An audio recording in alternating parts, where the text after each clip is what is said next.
Hi friends, இந்த வீடியோவில் என்ன தெரிஞ்சுக்க போகிறீங்கன்னா, கர்ப்பிணி பெண்களுக்கு சளி பிடிச்சா என்ன செய்யணும் அப்படின்றத பார்க்க போகிறோம். ஒரு கர்ப்பிணி பெண் தங்களுடைய உடல் நலனில் சிறப்பு கவனம் எடுத்து அவங்க கவனிச்சிக்கணும். நீங்கள் எங்கேயாவது வெளியே போக வேண்டியது இருந்தது அப்படின்னா கண்டிப்பாக உங்கள் ஹேண்ட்பேக்கில் ஒரு மாஸ்க்கை வச்சுக்கோங்க. இப்போ உள்ள குளிர்காலத்தில் பார்த்தீங்கன்னா பலருக்கும் சளி பிடிக்கும், கர்ப்பிணிகளுக்கும் பிடிக்கும். அதுக்கு பல வழிகள் இருக்குது. நீங்கள் இந்த டைமில் எப்படி சளி பிடிக்காமல் பாதுகாத்துக்கணும் அப்படின்றத பார்க்கலாம். இது போன்ற நேரத்தில் பார்த்தீங்கன்னா மருந்து மாத்திரைகளாக நீங்கள் அதிகமாக எடுத்துக்கக்கூடாது.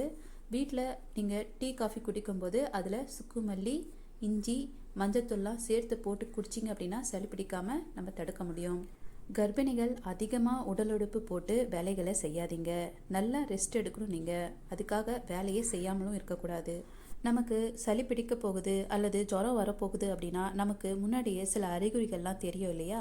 அந்த மாதிரி தெரியும் போது நீங்கள் இதெல்லாம் ஃபாலோ பண்ணிங்க அப்படின்னா உங்களுக்கு சளி மற்றும் ஜுரம் ஏற்படாமல் தடுக்க முடியும்.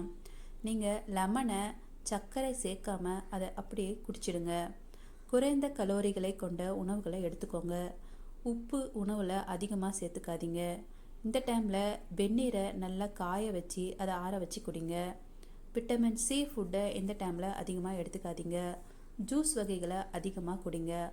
உப்பு தண்ணீரை வைத்து அதை வாய் குப்பிளியுங்க. இப்போ சில ஹோம் ரெமெடிலாம் தெரிஞ்சுக்கலாம். இந்த மாதிரி சளி பிடிச்சிருச்சு அப்படின்னா கொள்ளு ரசம் செய்து நீங்கள் சாப்பிடலாம். இதை ஒரு நாள் மட்டும் செய்யாதீங்க, தொடர்ந்து ஒரு 3 நாளைக்கு செய்து சூடாக சாப்பிடுங்க. தூதுவளையை ஒரு 10 இலையை நசுக்கி அதை ரொட்டி போல் செய்து நீங்கள் சாப்பிடலாம். சுடுநீரில் 2 ஸ்பூன் தேன் கலந்து நீங்கள் சாப்பிட்டீங்க அப்படின்னா சளியானது சரியாகும். விரலி மஞ்சள் இருக்கு இல்லையா, அதை நல்லெண்ணெயில் முக்கி அதை சாமி விளக்கில் காட்டி அதனுடைய புகையை நீங்கள் முகரணும். இது போல் செய்தீங்க அப்படின்னா சளியானது உடனே வெளிவந்துடும். நொச்சி இலை மற்றும் தும்பை இலை இவைகளை தண்ணீரில் போட்டு கொதிக்க வச்சு அதை நீங்கள் ஆவி பிடிக்கணும். குப்பை மேனி இலை இதை நல்லா கசக்கி அதனுடைய சாரை நம்ம தொண்டையில் படும்படி நீங்கள் தொண்டையில் தடவி விடணும், அல்லது அப்படியே கூட குடிக்கலாம். இது போல் செய்தாலும் சளிகள் குறையும். கர்ப்பிணிகள் மருத்துவரோட ஆலோசனை இல்லாமல் நீங்கள் எந்த ஒரு மருந்து மாத்திரைகளும் தனியாக எடுத்துக்கக்கூடாது என்பதை நீங்கள் புரிஞ்சுக்கணும்.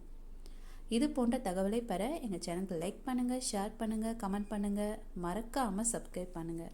தேங்க்யூ ஃபார் வாட்சிங்.